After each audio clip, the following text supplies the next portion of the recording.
Le bateau continue à voguer, toujours plus au sud. Un jour, une nuit, 2 jours, 2 nuits, il ne manque de rien. Il y a des poissons en abondance, les filets débordent, et il pleut une eau douce, pure, qu'ils boivent à même le seau, et l'air, si doux, comme une caresse, continue à les envelopper. Une troisième nuit passe, un troisième matin, et à l'aube, ils découvrent les contours de la terre, d'une île qui cache des milliers d'autres îles. Et ils ne le savent pas, mais ils sont arrivés sur les rivages de la Polynésie. Ils regardent la côte qui se dessine de plus en plus nette. Il fait gris, c'est vraiment le tout début du jour. Le bateau accoste sur la plage, racle le sable. Les compagnons descendent, fous de joie. Édouard descend et il a trouvé ce qu'il recherchait. Il a trouvé un lieu où des milliers et des milliers d'espèces vont sans cesse s'offrir à ses regards, à ses recherches. Il ne se lassera jamais de toutes les répertorier, il deviendra très célèbre. Et Marie la dernière descend, aidée d'Édouard en tenant leur bébé tout contre elle. Les marins se sont éloignés. Édouard s'éloigne lui aussi et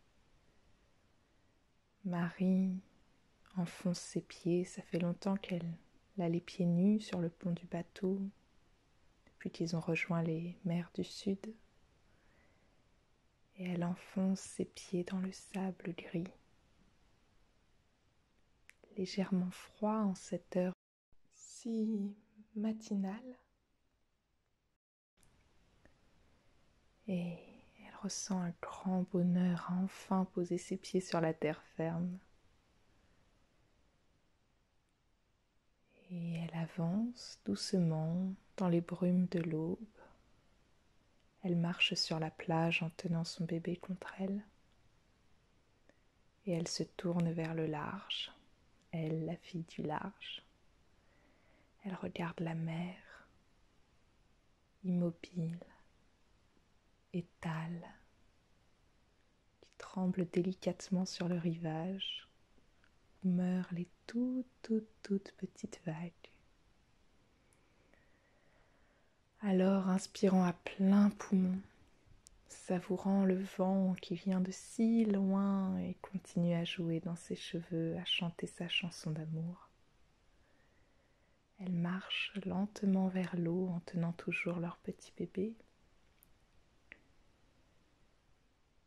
Elle n'a plus son long manteau noir depuis longtemps, elle porte un simple foulard noué à ses reins.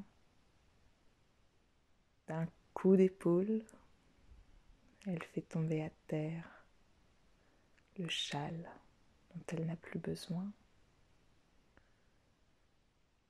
Et elle avance vers l'eau. Elle entre dans l'eau, un pied après l'autre, et encore une fois, elle savoure le contact de l'eau et elle repense.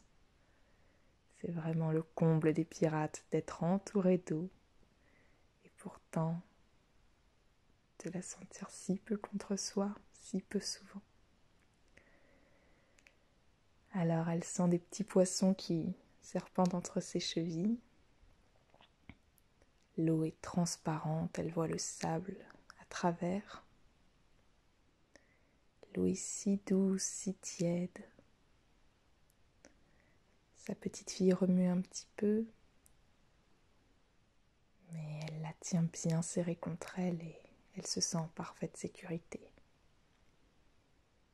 Son ventre encore rebondi offre comme un petit coussin une prise sur laquelle le bébé peut s'appuyer.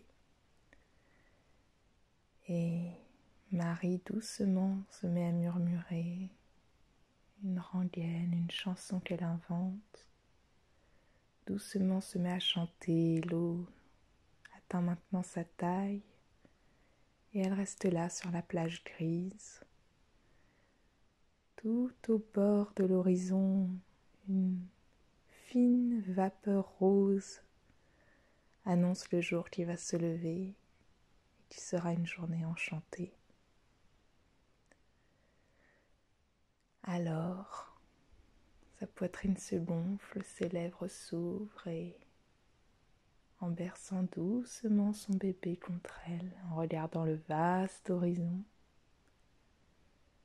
en laissant les souvenirs monter et se dissoudre, en sentant en elle un grand, grand, grand amour et une grande gratitude, elle se met à chanter.